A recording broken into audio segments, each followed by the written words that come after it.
Bonsoir Bruno Retailleau. Bonsoir Gilles Boulot. Nous sommes à 2 jours d'un match à très haute tension, France-Israël au Stade de France. 4000 policiers et gendarmes vont être déployés, 1600 stadiers. Est-ce qu'à l'heure à laquelle nous parlons, vous avez connaissance de menaces précises? Non, pas de menace particulière, mais le risque zéro n'existe pas. C'est la raison pour laquelle nous avons pour ce match France-Israël pris des mesures qui sont des mesures exceptionnelles. Avant le match, pendant le match, après le match, près du stade, mais aussi dans le RER, mais aussi dans les transports en commun.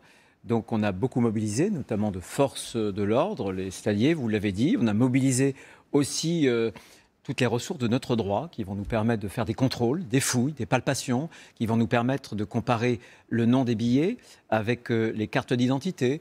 Et il y aura dans le stade un service qui est à peu près inédit. Est-il vrai que le RAID sera disposé, déployé à l'intérieur du stade et que le RAID va protéger l'équipe israélienne?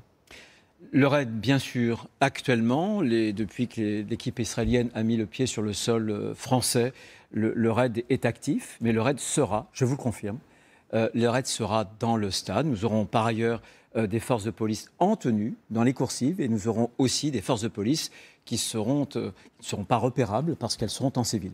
Au-delà du Stade de France, est-ce qu'avant, pendant, après le match, des lieux de culte juifs vont être protégés à Paris, région parisienne, partout en France? Nous exercerons une surveillance toute particulière dans des quartiers, sur des lieux justement qui sont fréquentés par nos compatriotes de confession juive. Et d'autres lieux publics où circulent de nombreuses personnes? Nous aurons une très forte surveillance. Encore une fois, près du stade, mais en profondeur, dans le centre de Paris.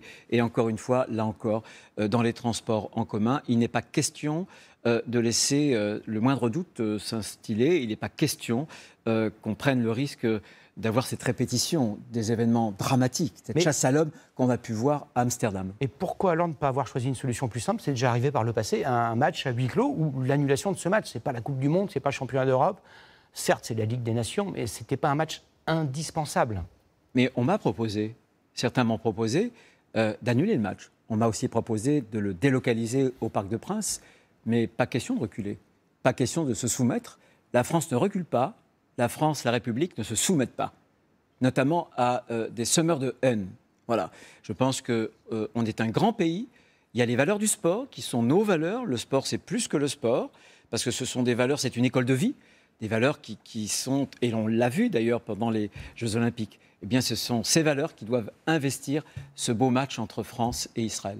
On a appris aujourd'hui que le nombre d'actes antisémites avait été multiplié par 4 en un an. Est-ce que vous craignez qu'en France se déroule ce qu'on a vu il y a quelques jours à Amsterdam?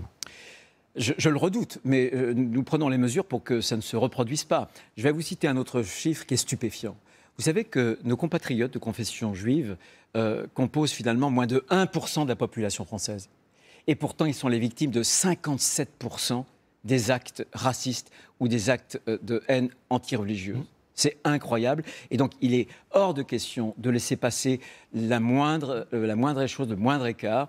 Et c'est la raison pour laquelle nous avons pris ces mesures. C'est la raison pour laquelle nous disons de façon symbolique, voilà, la France ne se soumet pas. Et le match France-Israël aura lieu là où il devait avoir lieu, au Stade de France. C'est dans ce contexte qu'est organisé demain à Paris un gala, une réunion qui s'appelle Israel is Forever, dont l'un des invités d'honneur, certes pas physiophone, est un ministre israélien d'extrême droite, Bezalel Smotrich, qui affirme par exemple que le peuple palestinien n'existe pas, que du Jourdain à la Méditerranée, il n'y a pas de place pour une seule il n'y a place que pour une seule autodétermination, celle des Juifs.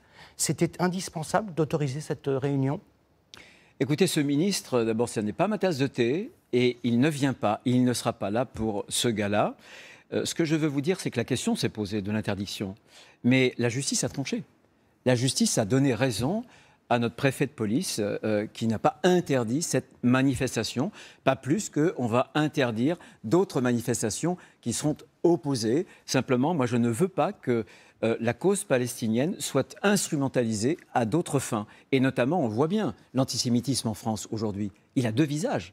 Il a le visage de l'islamisme, le plus radical, mais il a aussi un autre visage, de celles et de ceux qui instrumentalisent cette cause palestinienne à des fins purement électoraliste. Merci Bruno Retailleau.